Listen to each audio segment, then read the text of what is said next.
Welcome to the edition of Vegas Bad Boyz of Podcasting. I'm DJ Impact, and I'm glad to be back after a little bit of a hiatus. I am back with the fellas. It's good to see you all. And normally, for those that's watching us live, they would be like, "Man, yes, 3 count." Well, as we've been promoting before this, there was no 3 count. We're going to talk Extreme Rules this entire show. Of course, the pay-per-view kicked off this past Saturday, and what a show it was. So, fellas, we're just going to have a regular dialogue, and then when I think it's time to move on to the next match, we'll go ahead and do that. What a way to kick off. First off, Sin City Steve, you talked about it on our other show. The opening credits was just amazing with the spelling bee. That was just very creative in how they came about that.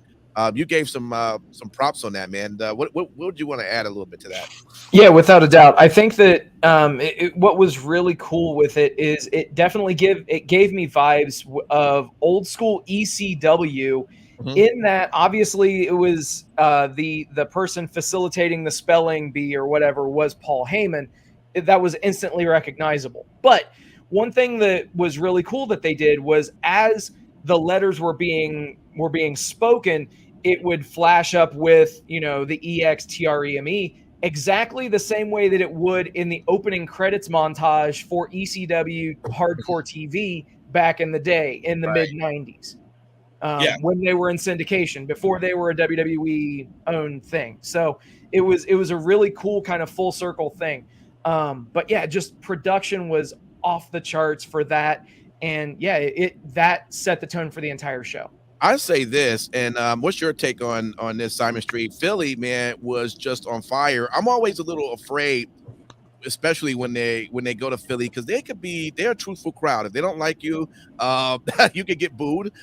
You could just be disliked. But they showed up and showed out. When they panned that entire stadium, I was like, wait, this show sold out? Even before Cole mentioned it was sold out, I was like, wow, a lot of people want to be a part of it. What was your take, man, just on the hypeness going into Extreme?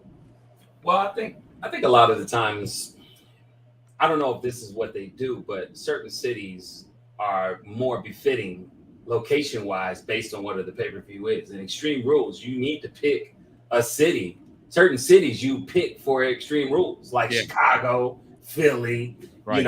Even if they did Brooklyn. You see what I'm saying? It's like you got to have certain cities. So I feel like having a crowd that's like a flip of a coin, love you or fuck you. I mean, and Philly's always been good for that because you might get both. So yeah, I think extreme reaction for Philly, 100%. Yeah, Matt Michaels, the Donnybrook match they kicked it off with. I would you say that was the perfect way to have started off Extreme Rules? Would you have done anything differently in terms of how they started the show? And we're starting with the Donnybrook match. So the only thing I would have done different is I would have started with the Seth Rollins and Matt Riddle match, just because you could have done the same. That was either your first match or your last match because of the ropes, right? Right. That's it. The Donnybrook match would have been great, like the second match, and then after that to pick up a little more momentum. But has to be one of my favorite matches this year. Jesus Christ. Also, it raised the bar for everyone else to beat the fuck out of each other because those guys, oh my God. Talk about making shillelaghs look like the most brutal fucking thing on the planet. Jesus Christ. It was just mind-blowing how simple these props are in reality and how these guys just sold the fuck out of this stuff. Yeah. It's just a great blend. See, that's the difference between the death matches and that kind of style. We bleed because we don't know how to make things look real, as compared to, using some stiffness, knowing that you're going to all be stiff with each other like that, and, not having then to, go to management and complain about how stiff someone's being, right? Yeah. Because you're all in on it. You all know how it's going to be done. You're all proud of it. And the story, and I think Simon kind of alluded to it in Wrestling Talk, or will allude to it in Wrestling Talk if you're listening on the podcast, and it's tomorrow. is that the setup for the match, the way they utilize the brutes, you know, in NXT, and then having Imperium show up, it was great. It was great. So Yeah. for a match that could have been in the old way of Vince doing things, a match could have just been awful. It could Let me have ask you, Simon Street, Sin City, did they get the winning team? Did they get that right? Should it have been the Brawling Brutes, or should it have been the whole Imperium? What would you take? I would say they had it. They had it right. Okay. I mean, just you know, speaking frankly, I think that right now, you mean you definitely want to go with the with who you have. I mean, Imperium really doesn't need much. You see what I'm saying? They're pretty much set, ready to go. They're good. Brawling Brutes is on a roll and a tear right now. I'm almost certain that if they're not in the next couple of weeks, I mean, I know right now, you know, the Usos are holding up both them tag belts, but if you see in the behind the scenes what WWE's doing, they're showing some tag team prowess in having established teams be set up, primed, and ready to go. And I'm telling you right now, you know, Brawling Brutes, you know, with Butch and Holland, I mean, they're definitely going to be contenders. And a lot of it because of the match and what they showed here at Extreme Rules and in prior weeks, you know, SmackDown and Raw alike. Yeah. Anyone else wonder if Ridge Holland was going to break someone's neck? He do look like somebody would do some shit like that. He's just like, every time he does something, it's like he's so powerful that you just kind of go, oh God, please, not him too. Well, the bad thing is we wouldn't want him to do that because that would be a Big E mistake. Oh, jeez. All right. Too soon? That match Too was soon? just amazing. Without a doubt, top to bottom, just amazing match. Everybody brought it, did everything that they needed to do. Yeah. Fucking awesome. No doubt. No doubt. The SmackDown Women's Championship, Ronda Rousey, Liv Morgan, man. Listen, we got the ending right, but listen, shout out to Liv, right? I mean, because she finally made it, you know, seem like she was going to be a little bit more competitive in this match than we've seen other times. So it looked like she kind of stepped her game up in that, but man, Ronda was just a straight beast, right? I'm seeing moves that I hadn't seen. I think she was choking her with her legs on the ring. Like, I don't and then she did a different, she kept the same move and did it like, I can't even explain it. I mean, Ronda, how did she do it again? Was it you moved to the left or the right?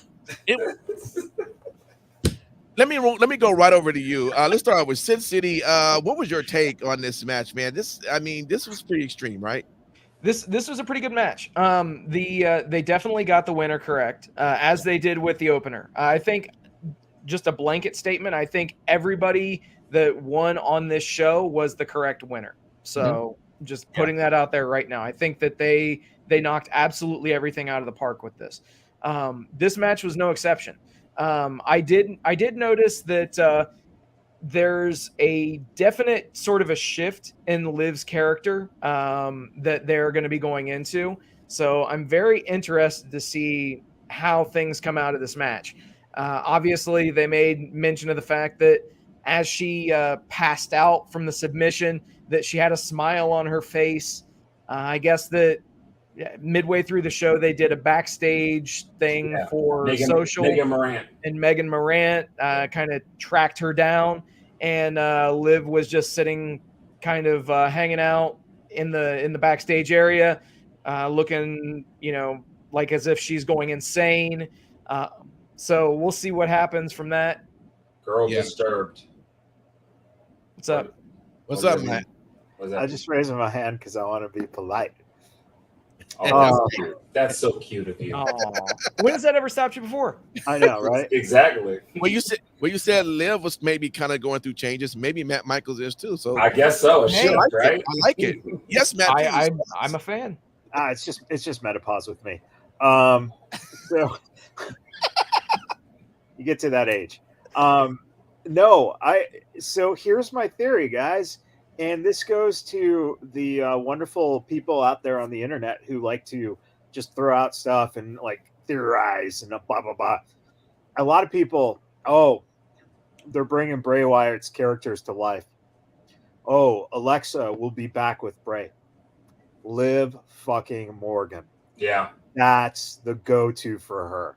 Let her go under his watch, and now you have something with her because she doesn't have to fucking perform as a wrestler as much as just be a crazy Harley Quinn type. Yep. Bam. There you go. Yeah. Save her career by doing that. I'd like to raise my. Yeah, Simon Street, you are free to speak now. I'm the one polite one.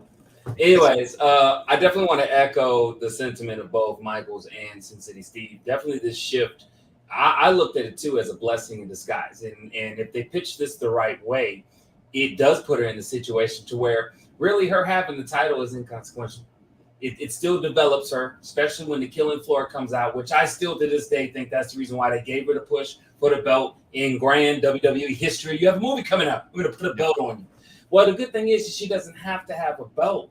And the great thing that I will say that was done before Extreme Rules is she left us convinced of a different side to her, that taking risks, that her being on the edge. So if that lends very well to whatever her character is going to be moving forward, I mean, shit, let the stars align because Liv Morgan might be the Alice to the White Rabbit.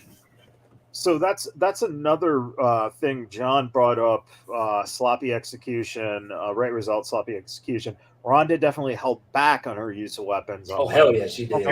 Liv using weapons on Ronda. Yeah. That, I think, is one of the reasons is that if Ronda would have gone full out, you wouldn't have got the same thing. But Liv, being the crazy bitch now and the one who's trying to prove a point, etc., there you go. That's why she was using the weapons more so. But can I add one thing, though? Mm-hmm. Could somebody please tell her next time you pushing the table in the ring, you got to fold both legs up. Like I don't know how she didn't see that. I get things is going. I'm not trying to be highly critical, but I was like, baby girl, you got to pull them both of them legs up, then push into the ring. Is that how it goes? Is that how? Hello. When you're trying to get that long piece of wood table into the ring, that's how you do it. You know, I was actually shocked when I don't know why I was. I guess I was shocked when Michael Cole had mentioned, of course, the first Extreme. And I mentioned the fact it was Randy Orton, but he's also that Jack Swagger. And I'm thinking, hey, that guy's on the other, you know. And then he mentioned for the females, Alexa Bliss and Nia Jax. I was like, oh, that's interesting. He mentioned Nia. You know, I guess it's a new thing. You know, I wouldn't think you would have heard. He has a new commentary team. I mean, new things for him are gonna come out of his mouth. Well, you know, and they're acknowledging history. I mean, sure. That was something else that was mentioned. You know, obviously they mentioned, you know, the first of whatever match and all this kind of stuff, and really embrace history for one of, you know, I don't remember necessarily them doing it unless somebody died previously under Vince. It seems like as if they didn't care about history or their legends or whatever, but that was something else that was majorly, it stood out majorly to me, is that they were embracing history with everything that they did tonight too. And the WrestleMania numbers coming back. Yes. As well. So without a doubt. You know, let's also say it's not just Hunter guys too. Remember, it's also Stephanie. And, you know, and probably Nick too. You know, sitting in and, you know, these guys brainstorming. I could only imagine what those fucking meetings are like. Well, can I add that before we move on to the next segment to echo that same sentiment? You got 3 seconds. God damn, man. Give me Go 5. ahead. Anyways, they are definitely thinking progressive and more relative to what works now. I think that Vince, if we were to say it was just Vince, was held back only by his imagination because it was very out of date at times. He went with what was safe and what he knew, but it wasn't progressive. And you're seeing a lot of aggressive moves and things that match more of this time. And we did see a lot of that with Extreme Rules. A lot of the thing, like Sin City Steve's all the time, don't insult my intelligence. I think there was a generational insulting of intelligence because majority of the people who watch your product do have some very good intelligent skills. So, and they want something different. So that was longer than 3 seconds. No doubt, no doubt. Let me ask you this as we jump over to the strap match with Drew McIntyre and Karrion Kross. And this is for you, Matt Michaels. And the reason why I'm gearing this to you because I know you've always first been kind of critical of Drew McIntyre. At the same time, you know, a few of us have a friend who's been very critical of Karrion Kross, even to the point of not even thinking he really should be there. But we also saw that it was a turn of the fans. They went from hype from those two matches down to like, I don't know, is this my bathroom break? What's your take on this match, Matt Michaels? Drew Karrion Kross. It was looking to be something big. I mean, even on SmackDown there was a big pop, but on this show it was kind of. To be honest, Yeah. It's the Drew McIntyre effect, of course. Oh wow. Okay. But you also have to. I have to say, you have to. When you're sitting there watching two guys using leather on fucking pure skin, the way those guys were just beating the holy fuck out of each other, Yeah. it might get a little, you know, like, Yeah. okay, guys, you know. Yeah. I think that you've got a situation too where Cross is still they're still building him. Yeah. Right? He was an NXT star, right? Yeah. So you really are still building him up. Drew, he's just one of those cases where it's so strange because there's at times he's just where fans love him. There's times where fans are kind of indifferent to him. And it's hard to tell why that is. It really is. But I think also, you know, one of the factors too is this match kind of got that again, that kind of that thing Steve doesn't like, and that is that that mix in of Scarlett mixing in, right? And as I say that, John chimes in with once again, right person one, Cross finally got his main card premium live event victory. Drew even got to save face with Scarlett using the pepper spray, and Cross even did a good job selling it as well. That is absolutely true. So, and I think too, honestly, there's also an argument to be had that, you know, after Ronda's win, that was a stakes match, right? So after a stakes match, now we have a non-stakes match, but it's also still an extreme match. That's the one thing with having all extreme matches that is a problem, is because you have nowhere to build, because every single match is going to be something that is possibly, you know, more brutal, more, you know, and you don't get a break.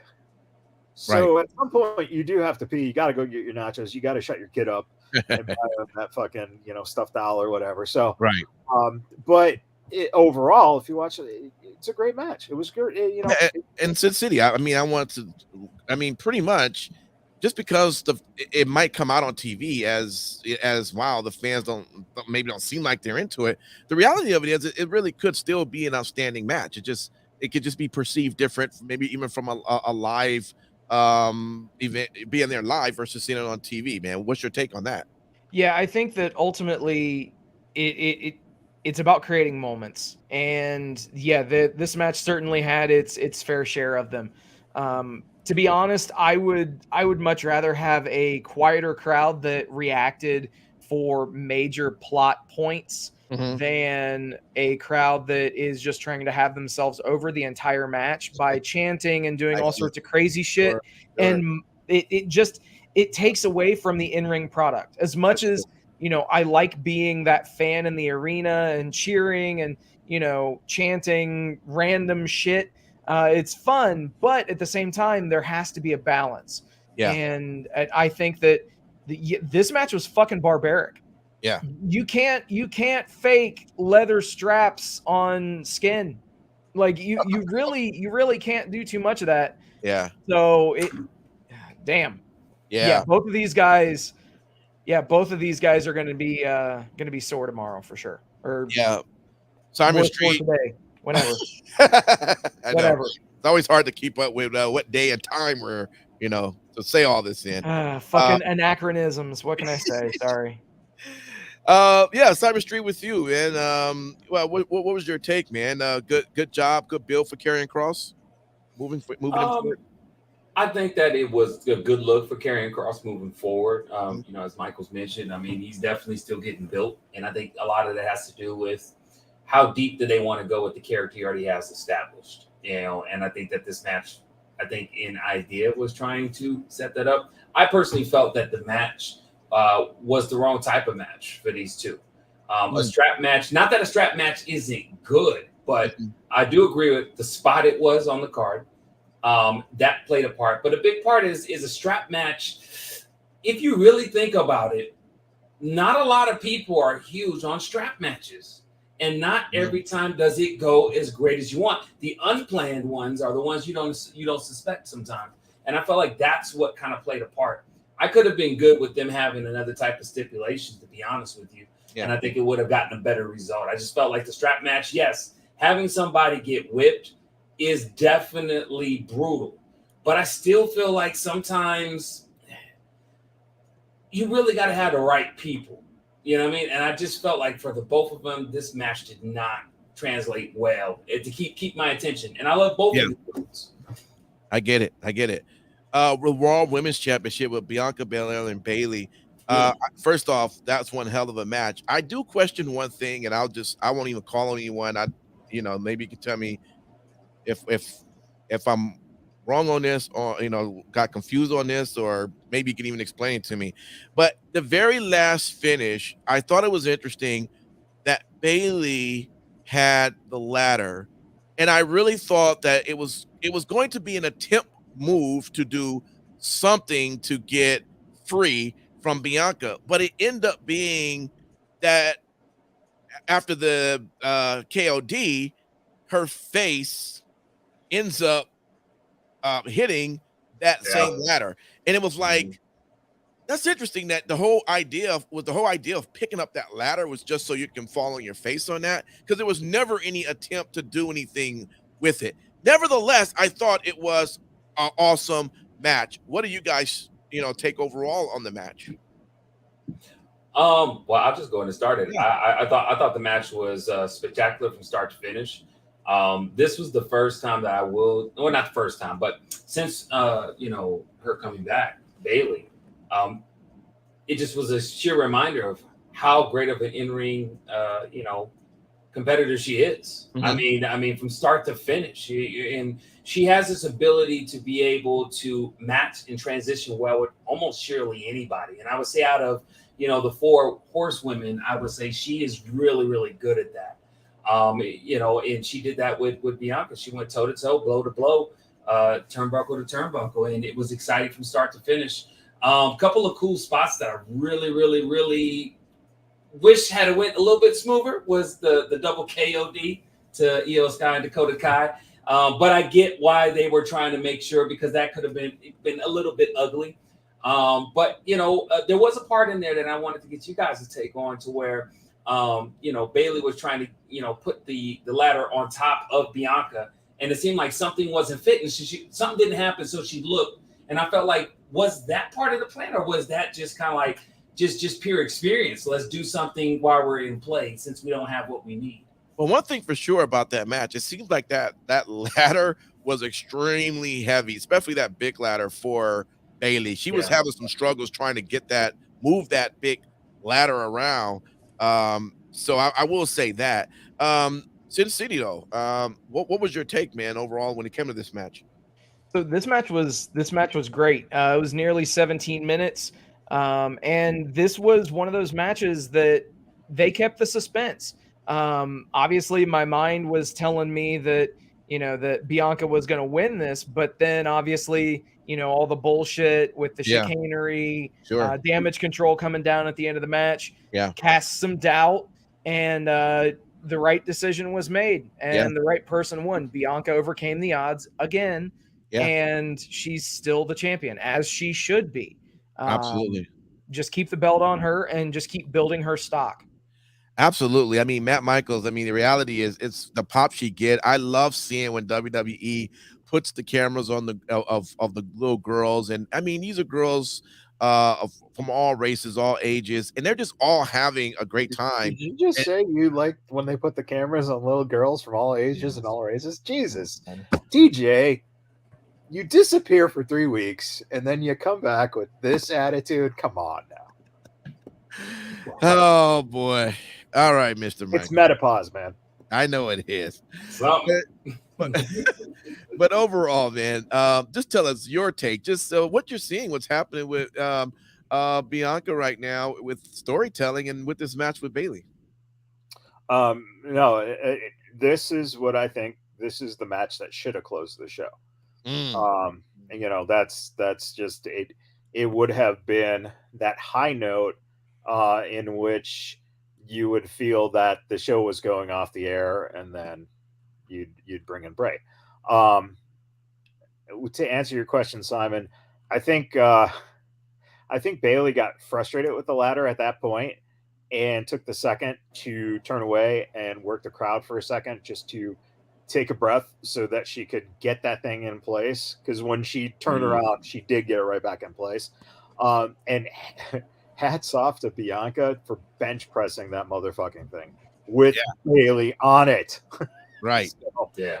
you know, and even Bailey was playing it safe too, because she knows, you know, she was looking where she was going with it. So you wouldn't have an injury. But no, you know, that's the thing. The thing is that the young, impressionable girls who are watching someone who looks like them as a champion in the WWE, you know, you can't express that enough.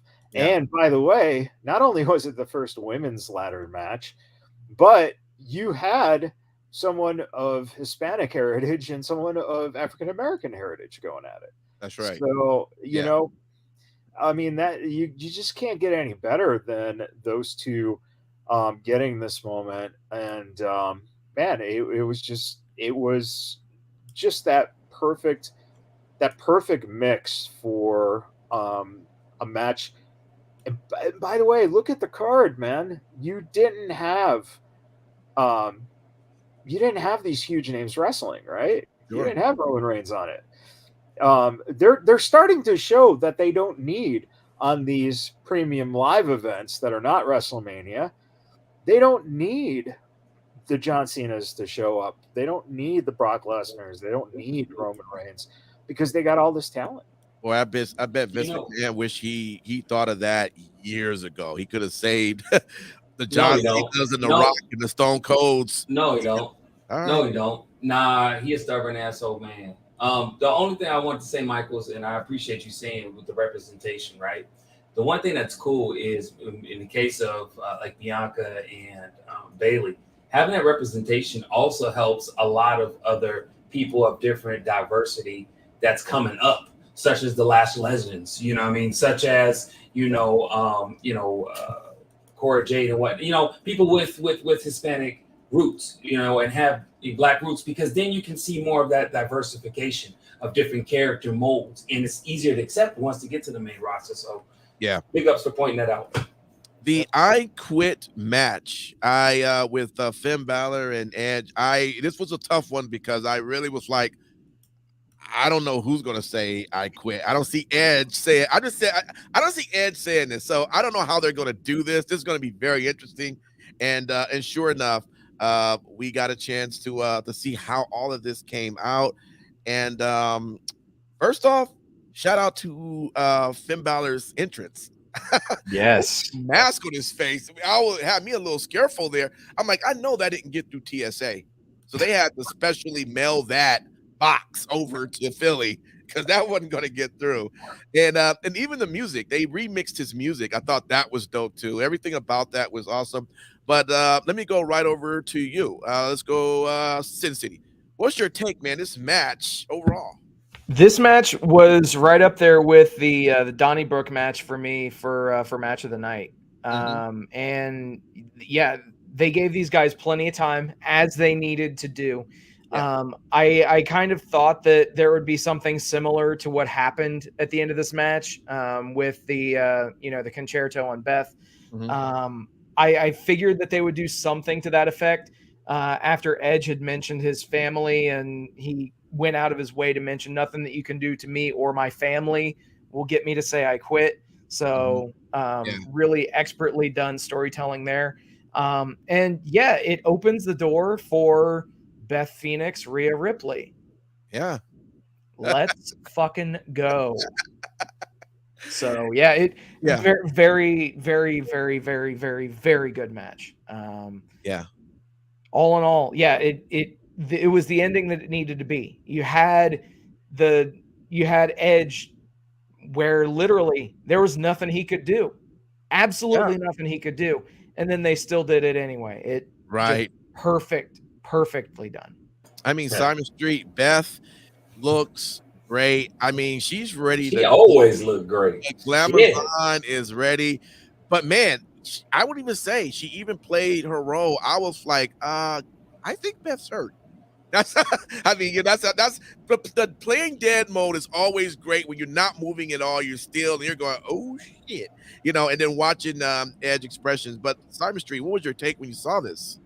Well, first and foremost, before I get a little bit into that, I want to give you a preface a little bit. So, I like to involve family and friends, and part of that is my lady, watching wrestling. And for her, one of the people that kind of stuck out a year of her being exposed to wrestling for the first time was Edge. A lot of that I started showing her old promos of Edge and everything, and she really started, getting meshed with that character. So she didn't really know much about Beth Phoenix. And so watching this, last night, she sees Beth Phoenix come in. She said, yes, his wife. I said, yeah. I said, she's a wrestler too. Yeah, she can go. And so she saw kind of what she was doing. So it's interesting because, that's an interesting dynamic of people who may not know the history of Beth Phoenix, because you got to realize we got a lot of newer eyes of this product. So it's a great opportunity for Beth Phoenix going against someone that is, to me, is a perfect match with, Rhea Ripley. Mhm. One thing I will say about this match is it really benefited Finn Balor and Judgment Day, but more Finn Balor because you got to realize in the history of Finn Balor, not counting NXT, he's never had a couple of matches to where you really got to see the brutality side of him, where you really got a chance to see, what we've seen in New Japan. You know what I'm saying? In other promotions he's been in. So that was good for him. And when you go up against Edge, you're always going to get a good show. You're always going to get that die-hard type of feel, and Edge always delivers. The one thing I will leave with this, I started watching Judgment Day and saw them in a new lens. I see them more as, a good Stephen King film called Sometimes They Come Back. Anybody ever read that book or seen the movie or anything? Well, anyways, it's a lot of these greasers kind of guys, and they're dark, mysterious, but they operate kind of like bullies in a way, or like they're going to pop out a butterfly knife and cut you. And I feel like we're starting to see that type of group dynamic with Judgment Day. And it's sheer delight to see almost every week, if you're watching them on Raw, you're seeing how, like, okay, this week we're going to develop Finn. This week we're going to develop Rhea and Dominic. This week we're gonna shine on Damian Priest. So it's really cool how they're dynamically, at least that's how I'm looking at it. They're dynamically building up their careers to where they're equally strong because in their group they don't have leaders. And I don't know, maybe that's something I saw, but great match by the way. Well, I mean, just to piggy off that, I mean, Matt Michaels, could you say, I mean, when we first saw that Edge had left the group, it was kind of like, a WTF moment. It really just didn't make any sense whatsoever. But now, since he's been away from the group and we've seen what they've done, it almost seemed like in some way they are building each other up to maybe become really just dominant players. And even this is going to be good for Dominic. But what's your take on that and just the overall match in general? So, Vince was in charge when Edge was part of this. It made no sense at that point, and it really was reflective of what Vince was doing. I gotta say, dementia maybe setting in at that point, because he didn't know what he was doing. And okay, What's interesting about this match is this actually was the most polarizing match on the internet because there was that, that group who liked it for what you guys are saying. And there was a bunch of people that I was noticing in threads that were actually saying that they tuned out at this point. It was long, it was drawn out, it was boring. And a lot of it had to do with they got like 30 some odd minutes on the match or more. I think that some of the people too, they just don't buy into Judgment Day as a group. So that, that can add into it.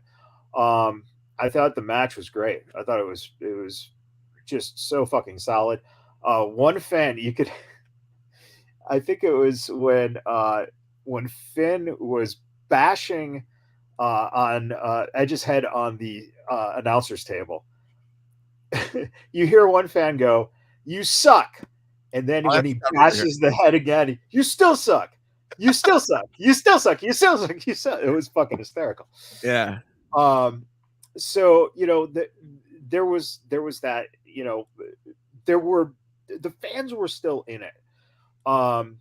It gave us one of those moments that WWE does very well. AEW tries doing it with those, anytime they go into the crowd, into the, into the actual arena itself. But the WWE puts it in a controlled environment. That shot of them in that tunnel with the crowd watching, that was such a great visual look. There was just some good stuff with that type of the shooting and stuff.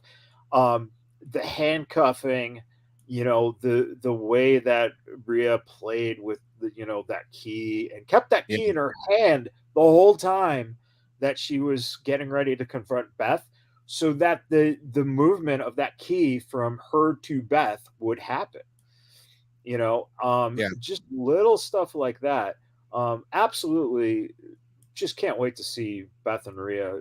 Just that should be phenomenal. And if they do that at WrestleMania, that'd be great. They might do it at Rumble, possibly, or even Survivor Series, depending how fast they move it, and depending on what Beth's schedule with their daughter is. Because she is a mom. She literally is responsible for the kids now, while Edge is on this longer schedule. So for her to get to do this is phenomenal. And and by the way, Dominic, dude, say what you want about him, all of a sudden he's starting to look a little more like at least a wrestler. Yep. That's what happens when you get with a woman, or when you have a woman wrestling, a woman whispering in your ear all the time, man. You come into contact with your man self. Oh yeah. I'm still saying that he needs to change his last name to Guerrero. To Guerrero, yeah. Have that be like the final nail in the coffin of that. He's pretty much almost there. Yeah. Hey, quick question. You were saying earlier about Beth Phoenix being a mom. And this is a trend I'm starting to see the new form WWE doing. They're using what's current and what's truthful into their storylines, meshing together truth and tailoring in stories. Wouldn't you say that would make it even that much amazing if she were to come back even for a one-time match and that be said, like, I'm a mom, I'm sacrificing so much? Because there's tons of women that could identify with that, having to do something and leave the kids, to get babysitting and stuff, that sacrifice. I think it would make for a more impactful story. What do you think, Michaels? It all depends on the willingness of them to bring the family dynamic into it. If they're game, very private. Yeah, if they're game, then that's great. You can also listen. It also depends how evil you want Judgment Day to be. Personally, we've seen the WWE do it over the years, and it is quite impactful if you have Rhea maybe having just happen to be at the school, and I was just thinking that. maybe she was in the same type of minivan that Beth drives, and Yep. when Beth pulls up, wait a minute, where's my kid? And the crossing guard or whoever, hey, well, your van just took off. Yep. They could do something like that. That was supercharged. That's a WrestleMania match if you put in the stock on that shit. I'm just saying. All right. Let's jump right over into the Riddle and Rollins, the fight pit match. Man, we got a chance to see it. Daniel Cormier be the guy who helped make sure that the match was going to go down the middle. Daniel Cornbread, he gained some weight. I didn't know he gained that. I'm not trying to shame nobody for the weight, but I was like, damn, man, I don't remember you having all that. Okay. Yeah, well, life happens. But anyway, the match itself, what's your take on it? Let me move over to you, Sin City. What did you think of this? This was a solid final match. I would call it the main event, but the next segment is really the main event. But this was a great main event match and was definitely worthy of being called the main event. So, yeah, you had everything in this match. You had the offense on top of the platforms. You had the Broton. Oh my God. The Broton that Riddle dropped onto Rollins, he had to have broken at least a rib. Yeah. Because it did not look good at all. Yeah. No. Yes, dude. I don't know how he was able to protect Seth on that. Yeah, not good. But yeah, very solid. And again, the right person won. I can't tell you how many times we've seen Riddle get his fucking head stomped in. So for him to get the win in his match, right, was fitting. It was expertly done. What do you think about? I'll give this to you, Simon Street. What do you think about seeing the fight pit a little bit more? Maybe it could even be like the Elimination Chamber type of deal, or maybe when you get the cage match, you get them about 4 or 5 times a year. Maybe we get the fight pit, or do you think it should just be something that just rarely happens, maybe once every 2 years? I mean, what's your take after seeing this match? Well, I definitely think it shows just those examples of NXT excellence brought to the main stage, it also foreshadows other things that was a mainstay in NXT that will probably most likely transfer over to the main stage, such as War Games. Just saying. It's not probably. It's already been announced. Well, I was trying to do that for people who don't know that, Mike. But thank you. You're right. Yes, cat's out the bag, apparently. So yes, but okay, fine. Thank you. But anyways, the point that I was trying to make is it's really good because having this be a Riddle's type of match, he sold that type of match in NXT very, very, very well. And you have nobody better to go against than Seth Rollins. If I'm going to introduce a new type of match in the WWE, I either want 2 guys, Seth Rollins or AJ Styles, and now it will be 3. Freaking bro. Because, man, it just fit perfectly. That whole match. There wasn't a segment part of that match that fell through. Everything was grand to design. Even in some of the things that you had mentioned earlier, Sin City, it just seemed well. And I was happy with it being the last match of the night. I was left satisfied with the win. Everything was great. Yeah, Matt Michaels. Is there anything different that they can add or take away, or was it just perfect the way that this particular fight pit setup was designed? Was it just perfect the way it went now? So only use it for Riddle. Oh, okay. Not even for Ronda. No. Okay. No, and the reason being is because I think that over the years you've seen them get, when they saturate the match too much, there never should have ever been any other buried alive matches outside of the Undertaker, right? That should have been his gimmick. Right. So it's that type of thing. Keep it the Riddle, and you'll see it once in a blue moon, and that's fine. One of the reasons I do say that is because, again, there was a big bipolarization on this match, because online There were a lot of people who felt the match was just too long. It drug out. There wasn't a lot of action in terms of, and again, it's not what they're used to because there's not the ropes, there's not flippy shit going on. Right. There were some really good, solid, incredible spots like a fucking RKO. Right. Yeah. And thank I God Rollins. he was going to roll over, and I was like, oh shit. Thank God Rollins was smart enough to fucking feel for that fucking Yeah. dude. Because if not, because he was going. Yeah. He was going, man. So, so that's the thing. The thing is that I think for some of the fans, the last two matches were just too extreme rules. When you have all those matches be extreme, then there are going to be some fans who are not going to like some of the extreme, concepts versus the other ones on the show. So that's the risk you're taking. Also, remember at this point, the people who turned in specifically to see Bray Wyatt have not seen any indication this man is going to be on this show yet. Yeah. That was a big factor too. I think a lot of people were kind of like, what the fuck? And we're actually thinking that there was a chance this was not going to happen yesterday. Mm-hmm. So real quick though, they did run the 8-bit graphic right at the top of the show when I think it was the Brawling Brutes were coming out to the ring. It was. Yeah. They actually had the cut scene with the 8-bit rabbit going down the rabbit hole at Extreme Rules. So I mean, it which technically, Steve, if we think about the way Vince did things, that could have been the appearance of the White Rabbit. Fuck. But no. It's funny you say that. No, but it's funny you say that because that's what I thought of. If this was Vince McMahon era, we would have had the air sucked out of us, like you had mentioned earlier. But because it's no longer Vince McMahon, our intelligence is getting insulted and we're getting what has been promised to us. Right. Yeah.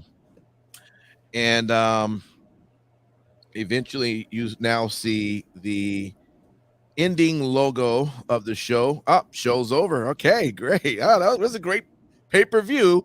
And Michael Cole goes, wait, hey, are we still on air? After the lights went out.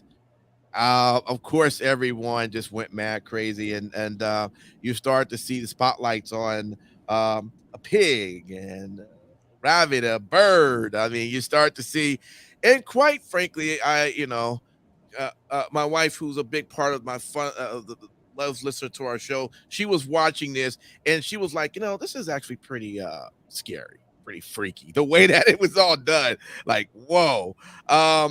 Just to show you just how well, even the production of how well his intro came out. I'll end it with that. Let me move right over to you, Sin City. When you saw all of this taking place, what were you thinking? What was you expecting, from this point? Well, I mean, I had kind of deduced that it would be Bray, as did most people. A couple of things, the entire ARG, the alternate reality game that they played with the QR codes and, the websites and all that kind of fun stuff, leading up to, they were actually distributing flyers at the Extreme Rules show itself before the show.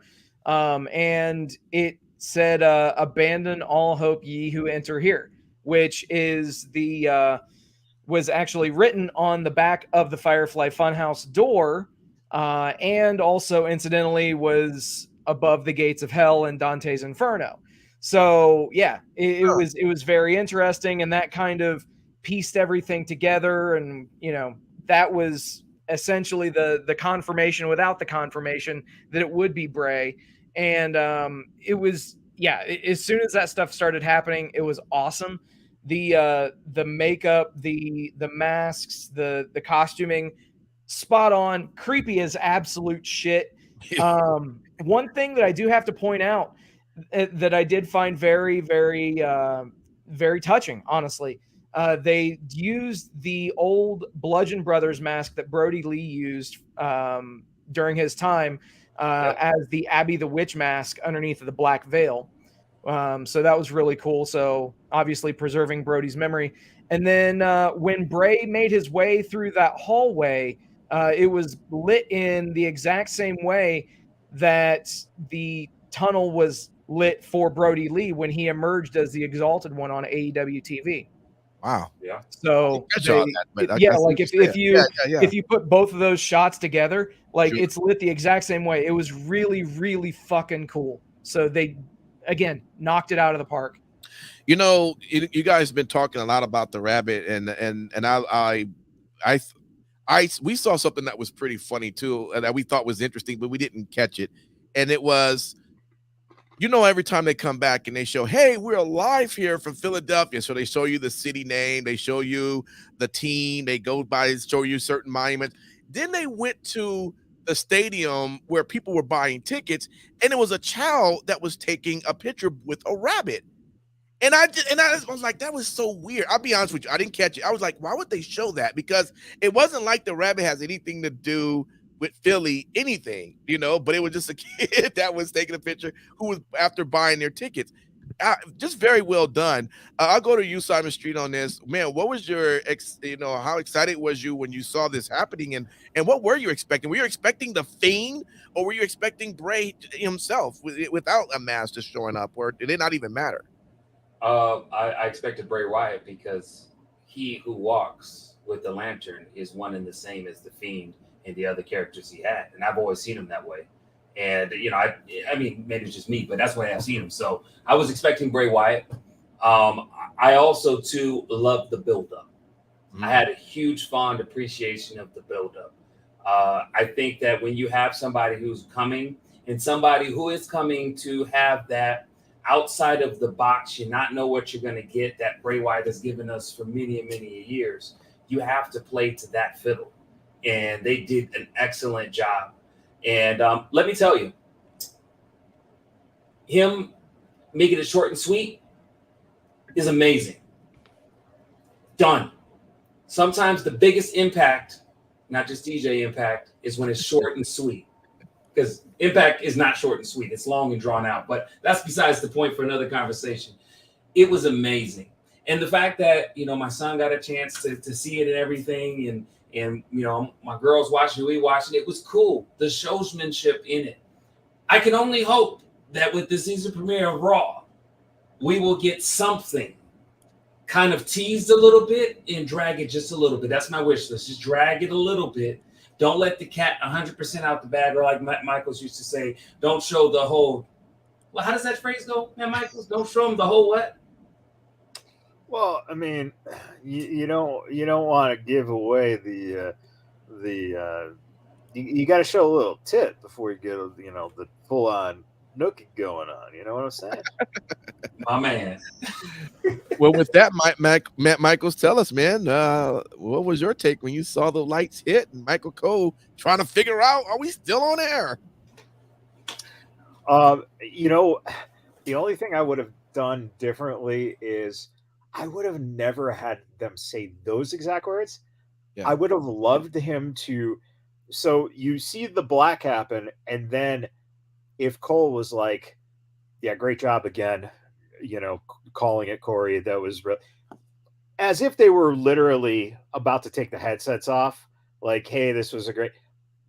It was just a little bit too Markish of like, hey, are we still on the air? Like, all right.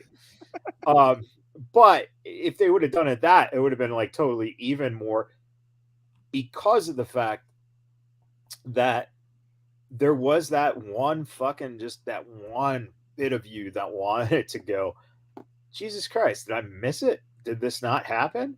Like, was that earlier on the show? What the fuck is going on? Then I think the idea of using the in-arena spots to show those characters, first off, it gave something in the arena for the fans, right? And it was just kind of confusing too, the way they kind of shot it too. It wasn't like they knew, okay, go straight here, go straight there. because they were kind of throwing that off a little bit too. And the lights were off a little bit. And, so they weren't doing everything exactly polished perfectly. This is how it's done. And then they used the screen as well and used the video. And, finally you have the entrance through this door. It was the right type of buildup and the right amount to just basically have him say he's here. Mm-hmm. And then that's it. Because you don't have to give it all away. Yeah. At this point. I mean, I don't really want to see him other than just little segments, little tiny bits for the next few weeks. Let it fucking play out. Let people anticipate it. Also, let your other storylines kind of, this is going to overshadow everything they fucking do for the rest of the year. So, you utilize this smartly to highlight some of your, get the eyes on your product to highlight some of the other talent and stories.